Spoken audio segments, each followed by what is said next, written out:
আসসালামু আলাইকুম রহমতুল্লাহি ওয়া বারাকাতুহু। আজ একটা ভিডিও নিয়ে আপনাদের সামনে উপস্থিত। তো ভিডিওটা করলাম এই কারণে ভাই, ভিডিওটা মানে ফেমাস হওয়ার জন্য করি নাই, মানে একটা আমাদের দেশের সমস্যা, আল্লাহ যেন এই সমস্যাটা সমাধান করে ওইটা নিয়ত করে ভিডিওটা করলাম।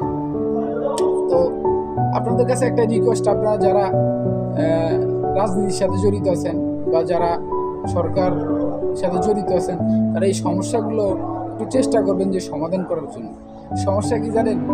আমি একজন প্রবাসী, বা আমার নাম মোহাম্মদ রায়হান, সৌদি আরব প্রবাসী।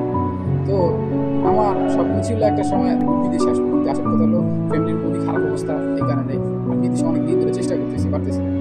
তো আপনার মানুষের কাছে শুনছি যে বাংলাদেশ সরকার প্রবাসী কল্যাণ ব্যাংকের একটা ব্যবস্থা করছে যেখান থেকে ঋণ নেওয়া যায়।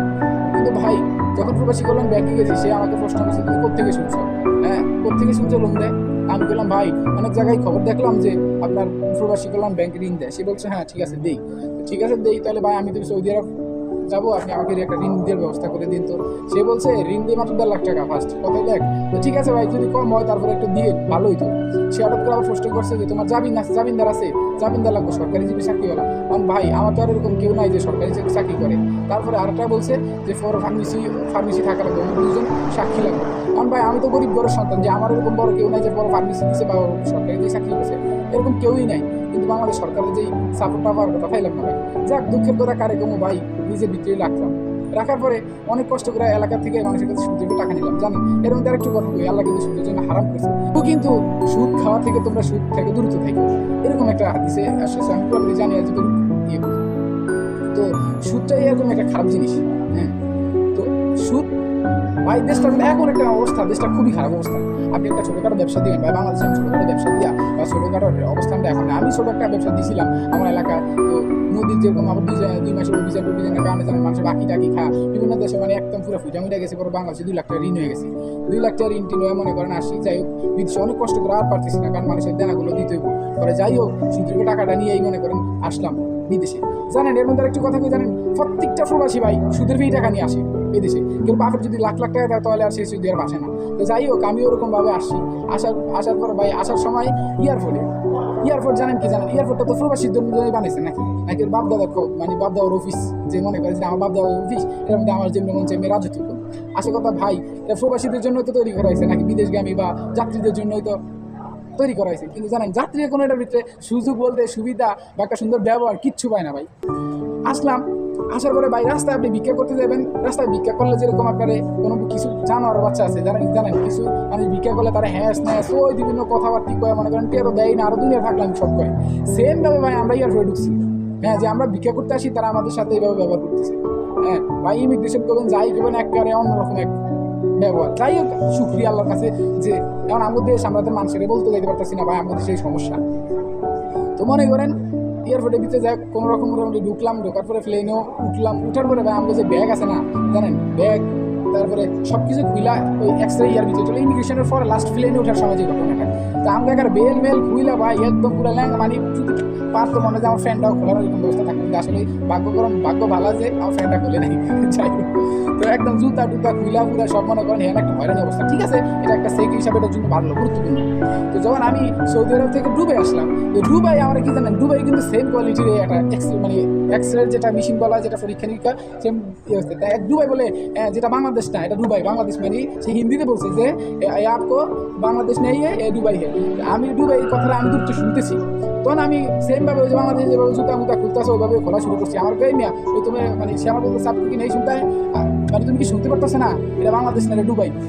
শুধু কি জানেন, মাদার বেলটাও খোলে নাই, শুধু দুইটা সানগ্লাসটা খুলে ব্যাগটা দিয়ে দিছি, আর আমি মেশিনের ভেতরে দিয়ে দিছি। সুন্দর সুবিধা। তাদের দেশে এরকম বড় একটা কান্ট্রি ভাই, বড় একটা সুন্দর সুবিধা। যাই হোক, তারপরে কি জানেন, ঢুকে গেলাম। আসার পরে আবার সৌদি আরবের এয়ারলাইন্সে উঠলাম, এরপরে সৌদি আরব আসলাম। আসার সময় ভাই জানেন, সৌদি আরব আমরা কিন্তু অন্যতম একটা ব্যবহার করছে। আমরা আমরা কিন্তু এই দেশে কামলা, মানে এক কথা এই দেশে কামলা হিসাবে যে ব্যবহারটা করছে, আমি শুক্রিয়া আল্লাহর কাছে যে এরাই সুন্দর ব্যবহার করছে জানেন। কিন্তু আমাদের বাংলাদেশে আমরা এই ব্যবহার পাইনি। একটা সিস্টেম টু সিস্টেম, আমরা যন্ত্রণা করবো না, জ্বালাইবো না, খারাপ ব্যবহার করবো না, অন্যরকম এক জায়গায় যে আমাদের দাঁড়িয়ে থাকতে হবে 6 ঘন্টা, এক জায়গায় 6 ঘন্টা দাঁড়াতে হবে এমন কোনো বিষয় না। সুন্দর সিরিয়ালে যার মতো মেনটেন করতেছে, অনেকগুলা আছে, যেরকম হলো ওইখানে ইমিগ্রেশনের মতন একটা আছে যে অনেকগুলো। আর আমার বাংলাদেশে একটাই ভাই, একটার মধ্যে দুজন থাকে, তার মধ্যে একজন নাই। একজন আর বাপ দাদার অফিস মনে করে সে চলে গেছে। হ্যাঁ, তো এই মানুষ সব সিরিয়া যারা থাকে 2 ঘন্টা আগে অফিসে এয়ারপোর্টের মধ্যে ঢুকে থাকতে হবে। এইগুলো মানে এগুলো একটা ভোগান্তি ভাই। যাই হোক, আমরা এই এত বড় একটা সৌদি আরব এয়ারপোর্টের মধ্যে যাই হোক, মানে 10-15 মিনিটের কাজ আল্লাহর মধ্যে বের হয়ে গেছে। আসার পরে ভাই দেখলাম কি জানেন, আসার পরে দেখলাম আমার ব্যাগ ছিঁড়া। হ্যাঁ ভাই, এটা কি? এখন এক লোকের জিজ্ঞেস করছেন ভাই ব্যাগ কত, বাংলাদেশে এই ঘটনা, বাংলাদেশ থেকে ব্যাগ ছিঁড়া। এখন আমি কইলাম হাই শালা, তো খারাপ অবস্থান। এখন ব্যাগ খুলে তো অনেক কিছু মালামালও নাই।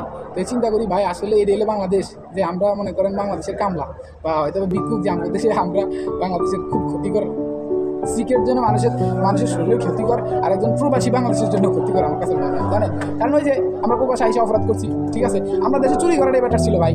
দেশে চুরি করাটাই এই দেশে বেটার ছিল। কারণ হলো জানেন, আপনি যদি চুরি করতে পারতেন আপনি ভালো র্যাঙ্কে চলে যেতেন। হালালভাবে থাকলে আপনি ভালো র্যাঙ্কে যাবেন না, মানুষ আপনার ভালো বলবে না ভাই।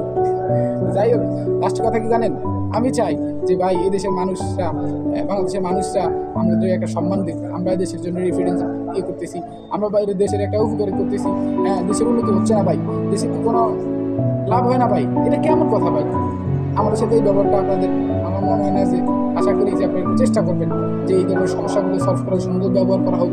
হ্যাঁ, ওই যে ইয়েতে আমি একটা ভিডিও দেখছি, যেরকম জানেন আমাদেরকে একটা কার্ড করা হোক, যে কার্ডটা প্রবাসী কার্ডের মতো, যে মনে করেন যেখানে যাবো ওই প্রবাসী একটা তার জন্য সার্ভিস পাই, কিন্তু ভাই সার্ভিসের দিন কোথায় ভালো ব্যবহার পাচ্ছি না। এটা আমার বাংলাদেশ ভাইকে সলভ করার চেষ্টা করেন। যদি ভালো মানুষ থাকেন তাহলে এই দেশের একটা সমাধান করার চেষ্টা করেন ভাই। আশা করি ভিডিওটা বুঝতে পারছেন। ভিডিও কিন্তু ফেমাস হওয়ার জন্য আমি ভিডিওটা করি নাই।